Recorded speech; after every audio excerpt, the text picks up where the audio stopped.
He closed the window to avoid dust. He closed the window for avoid dust. Which one is the correct one? Yeah, he closed the window to avoid dust is the correct one. For avoid dust is incorrect. I spoke to her. I spoke for her. Which one is correct? Both of them are correct. So, to மற்றும் for இன்னொரு usage கன்ஃபியூஷனாக இருக்குதா? எந்த இடத்துல to use பண்ணணும், எந்த இடத்துல for use பண்ணணும் அப்படின்றது ஒரு ப்ராப்ளமாகவே இருக்குதா? So today let's clarify it. Okay, to மற்றும் for இந்த இரண்டையும் நாங்கள் எப்போ யூஸ் பண்ணுவோம் என்று சொன்னால், why I did this, to give the reason for an action.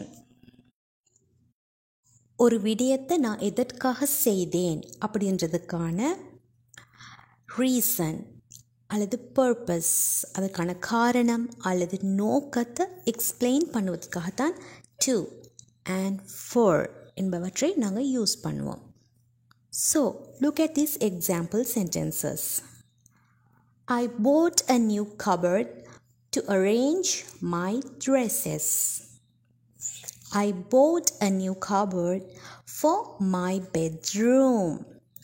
So, what are the differences that you can see in both of these sentences?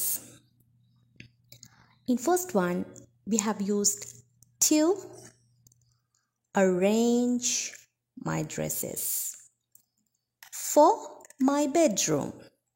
So நாங்கள் எப்போவும் டூவோடு சேர்த்து டூக்கு அடுத்ததாக யூஸ் பண்ண போகிறது ஒரு verb, infinitive of a verb, arrange.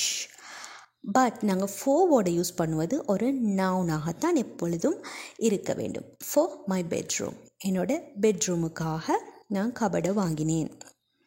But to arrange my dresses என்னும் பொழுது நான் என்னோட ட்ரெஸ்ஸஸ் அரேஞ்ச் பண்ணுவதற்காக ஒரு கபடை வாங்கினேன். Okay, look at the other example as well. I started going to bed early to get more sleep. To உடன் சேர்த்து நாங்கள் யூஸ் பண்ணுவது get, which is an infinitive. To get more sleep, நான் கொஞ்சம் அதிகமாக தூங்க வேண்டும் என்பதற்காக ஏர்லியாக பெட்டுக்கு சென்றேன்.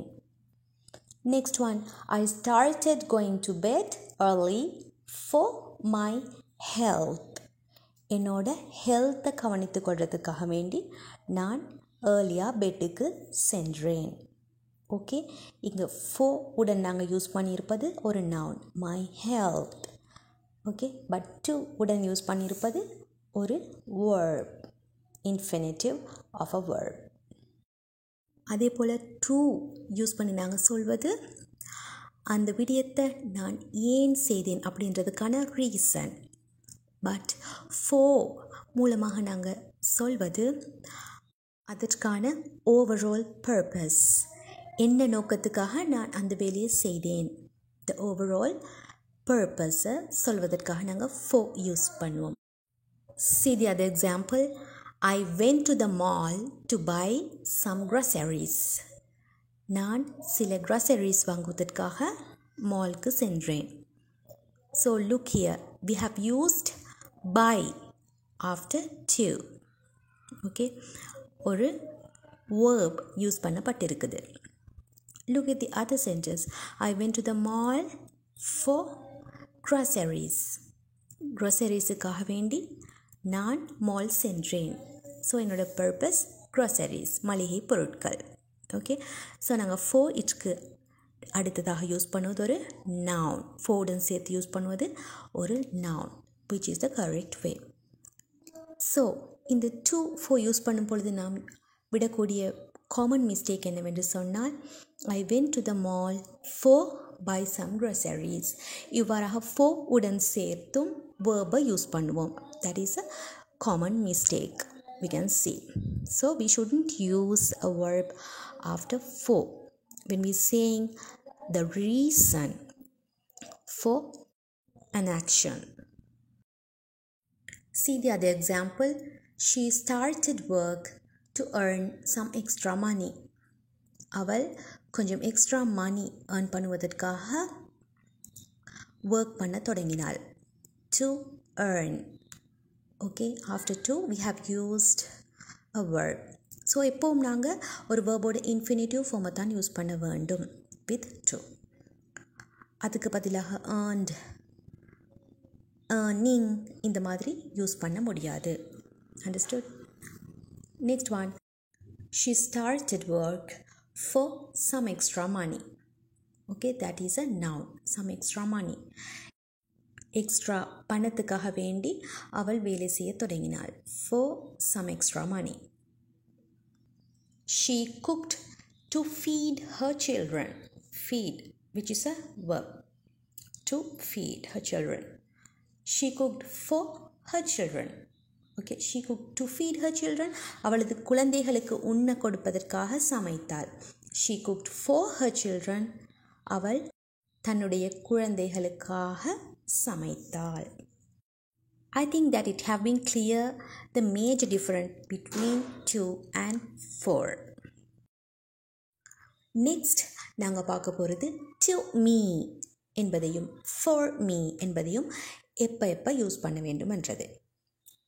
To me என்பது நாங்கள் எங்கே யூஸ் பண்ணணுமெண்டா எங்களோட ஒப்பீனியன் சொல்வதற்காக. For example, your plan sounds good to me.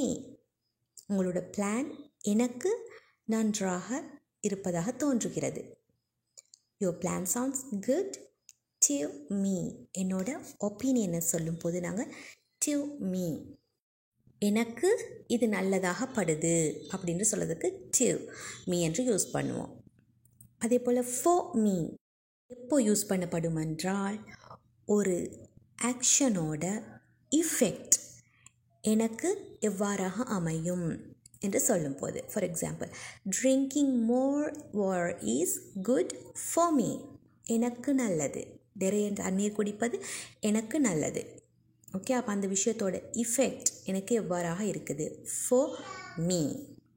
So இங்கே நான் டு மீ, ஃபார் மீ என்று மீயை மட்டும் எக்ஸாம்பிளாக காட்டினாலும் மற்ற ப்ரோனவுன்ஸையும் இதே மாதிரி யூஸ் பண்ணலாம். Your plan sounds good to her. உன்னுடைய பிளான் அவளுக்கு நன்றாக தெரியுது. அதே போல தான் drinking more water is good for her.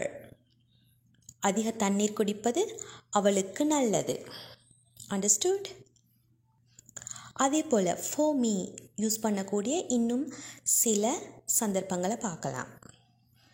Okay, ஒரு இடத்துல இதுதான் என்னோட சிச்சுவேஷன் அப்படின்ட்டு நாங்கள் சொல்வதற்கு ஃபார் மீ என்று யூஸ் பண்ணுவோம். For example, it's costly for me.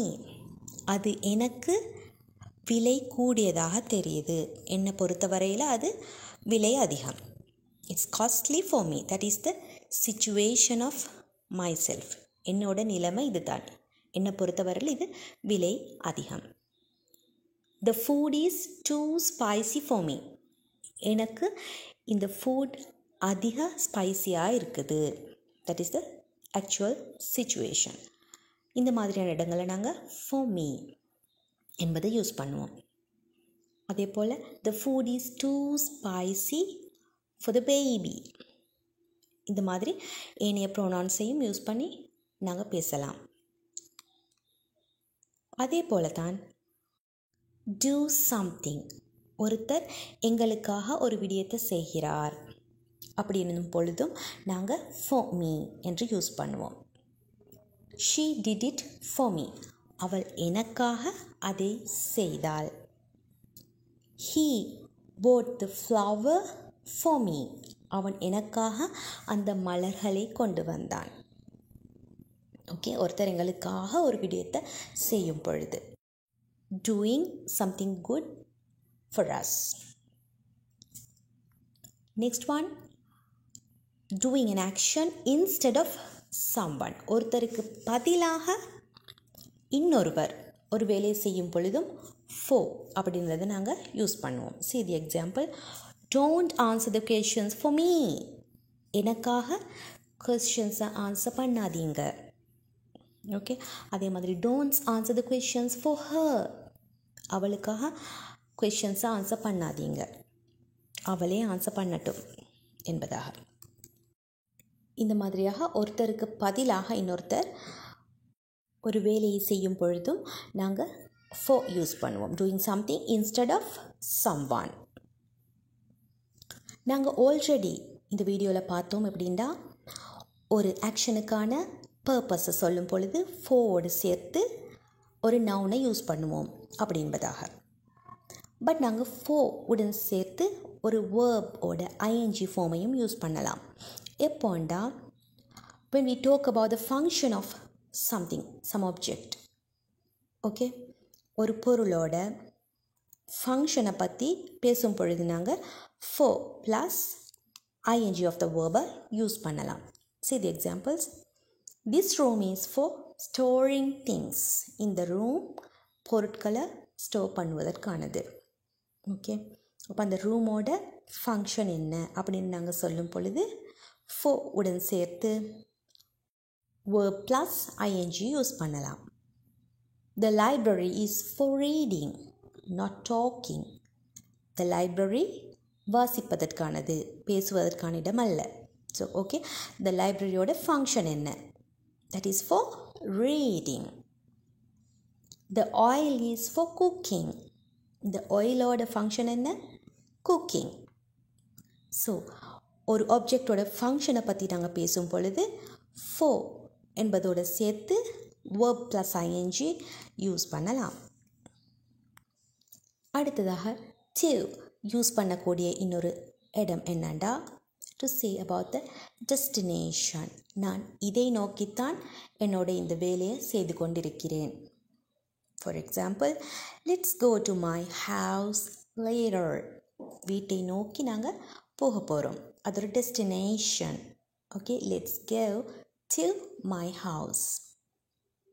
I am working to reach my goal. To reach my goal, என்னோட goal, ஆம்பிஷனை அடைவதற்காக நான் ஒர்க் பண்ணி கொண்டிருக்கிறேன். தட் இஸ் த டெஸ்டினேஷன், நாங்கள் சென்றடையும் இடம். ஒரு இலக்கை வைத்துக்கொண்டு நாங்கள் பேசும் பொழுது working to reach my goal. I am practicing to win the competition. Win the competition. அந்த கம்பெடிஷனில் நான் வெற்றி பெறுவது தான் என்னோட டெஸ்டினேஷன், என்னோட ஆம்பிஷன். ஓகே, அப்போது நாங்கள் அதை சொல்வதற்காக to என்பதை யூஸ் பண்ணலாம். I am practicing to win the competition. She is going to the park. அவள் பார்க்குக்கு போய்கொண்டிருக்கிறாள். Okay, that is a destination to her. Finally, I talk to her. என்னும் பொழுது நான் அவளுடன் பேசினேன். I talk to her. I talk for her.